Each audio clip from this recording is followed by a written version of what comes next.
Hey everyone and welcome to the jungle. My name is Tia and today we're doing another tag. It's the Skyrim book tag.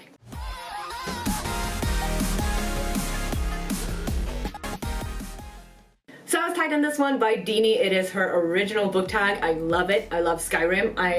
I'm gonna be honest, Oblivion was the better Elder Scrolls game in my opinion.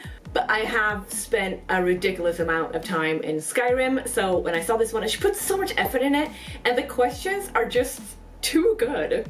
I feel like I kind of need to make them justice. So I haven't really done this tag because I don't think that I have good enough answers for it. But you know what? It is tag time. I feel like we haven't done one in a while. Also doing the magical readathons. I'm reading all my books for that right now. It's the vlog that I'm doing. So I thought, you know what? Let's just have a tag in between. So we're doing a Skyrim book tag. Let's just get right into the questions. So the first question is, the Dragonborn can absorb souls, breathe fire, soothe wild beasts, and so much more. What character do you think would be capable of anything?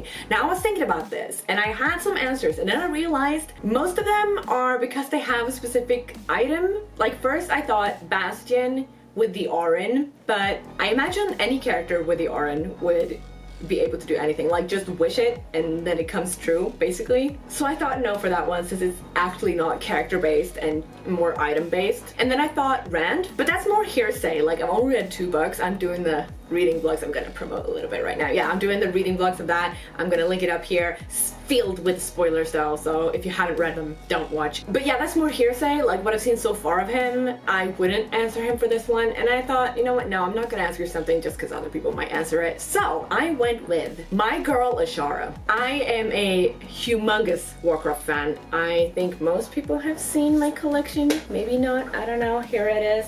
15th anniversary Ragnar statue. It's gorgeous. Also an original 90s Warcraft 2 orc right here. Yes, it's true.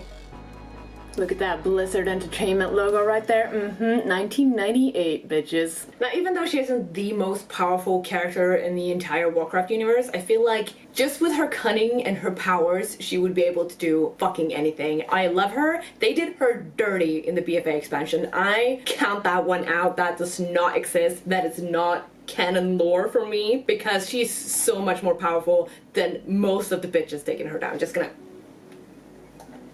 putting that out there. Question number 2. Lydia is sworn to carry your burdens. Who is the most annoying side character? I just read the Grisha series. Well, I've only read the 2 books. I'm going to read Ruin and Rising in the upcoming weeks, but I read the first and the second one and I absolutely despise Matt.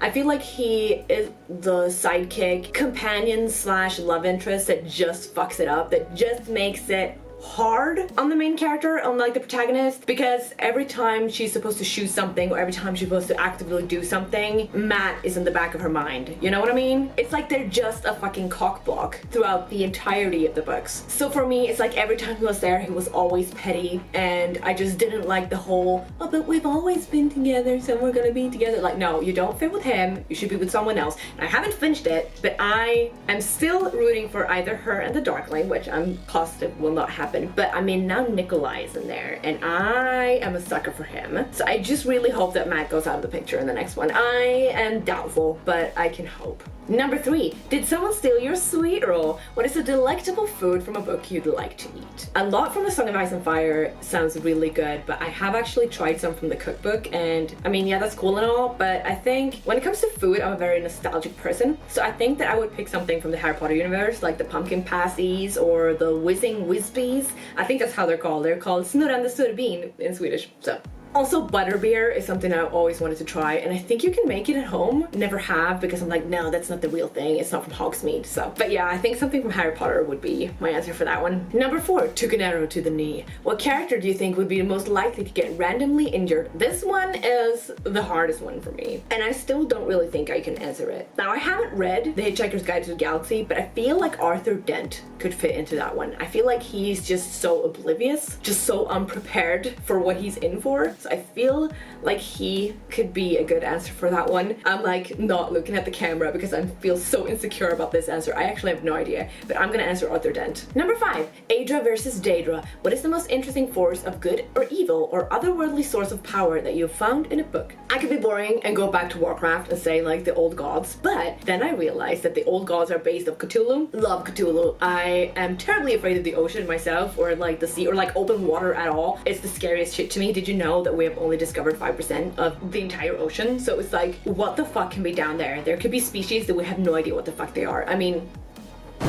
so I think Cthulhu because it terrifies me. I also really like the psychology aspect of his powers. I have always loved the old gods, as I said, in Warcraft, and they are based off of Cthulhu, and it's just yes, I'm gonna say Cthulhu. Number 6, Tamriel is full of double crossers. Who is your favorite deceitful or suspicious character? And when I saw this question, I thought all of them. That is my jam. I love that type of character. It's just what makes a book for me. Like any of the books that I really love, it's usually because of the most deceitful characters. So for me, this was a hard one, but I am going to answer Peter Baelish. In the series, he's okay. I didn't really like the actor they chose for him personally, and they also kind of removed a little bit of his like storyline and what he created. Like he basically started the war that made the Baratheons take the throne in the first place, and he was the one to conspire to kill Joffrey. So I mean, he's already in the background like picking people off. It's just so great. So yeah, I have this pin somewhere, and it's like one of the few actual fantasy jewelries that I have. I do have the Arin, because I mean we spoke about that earlier, so I do have the Arin right here. Yeah, here it is. I'm gonna wear that one. Every time I wear this, people ask me if it's from the Hunger Games, and I hate it. I'm like, no, it's not. There. Looks better. So yeah, I'm gonna answer Peter Baelish. Also, I did this personality test not long ago. I love this. You know how I already talked about me being ENTP. I just love doing those kind of like categorizing things. And I did this one where you're supposed to see which celebrity you're most likely, or which character from a franchise. I got like the bad guys and everything. Like in Harry Potter, I got Voldemort. The second one I got was Peter Baelish. And I was proud. Some people like bad guys. Some people want to aspire to be a bad guy. I'd rather be a villain than a hero. Question number 7. The Lusty Argonian Maid is the hottest book ever written. What is your favorite romance in the book?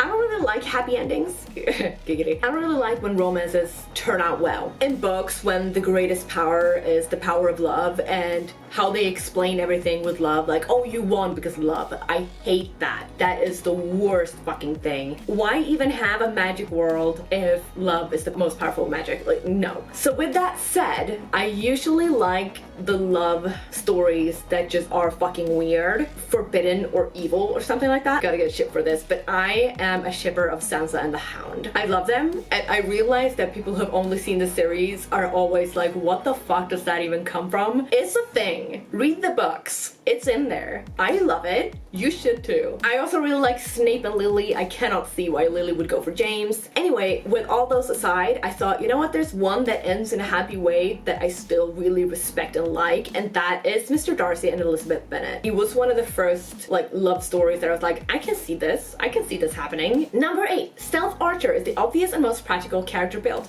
What type of character do you think is the most useful? Give an example. I've actually never played a Stealth Archer in Skyrim or any Oblivion game. It's funny because when I play it on PC, I always do the rogue kind of stealth but with swords. I usually don't like battling. I think fighting is pointless. I kind of want to get to the story and the collecting. But I do have Skyrim VR, and in that one, archery is so much fun. It is so much more fun than going up and doing this when you're like...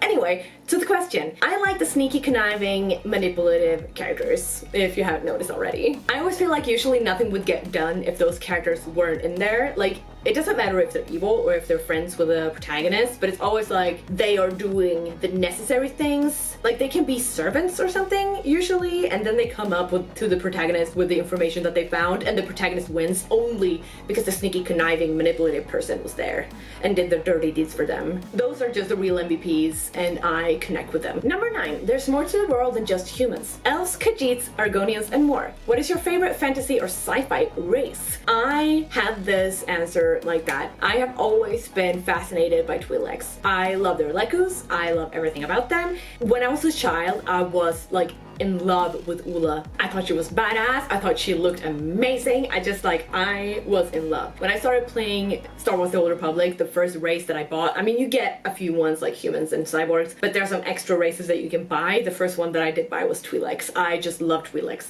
Number 10, glitches. Dragons freaking out midair, giants sending you sky high. What is a surprisingly funny or unexpected thing you found in a book? That was Now That I Just Read Nevernight. I read that one like last week, and I have never been called out by a book before, but this one did. Some people don't like the footnotes in it. I get that. I love them. I thought they were almost essential to what I liked about the book. And when you're laughing at something in the book, and then you look down to the footnotes and it says stop laughing, you're like, bitch, what? So yeah, I'm gonna have to say in Nevernight when I got called out by the author for laughing at something that he wrote. So that's it. That is the Skyrim book tag. Thank you so much, Deanie, for tagging me in it, and also well done with the tag overall. The questions are great. Now it's time for me to tag. I am going to tag the nerdy narrative. I think that you have been tagged in this before. I'm just gonna tag you again. I also want to tag Red Wine. What an amazing name. Wish I thought of it before her. Anyway, that's it for me today. Bye, everyone.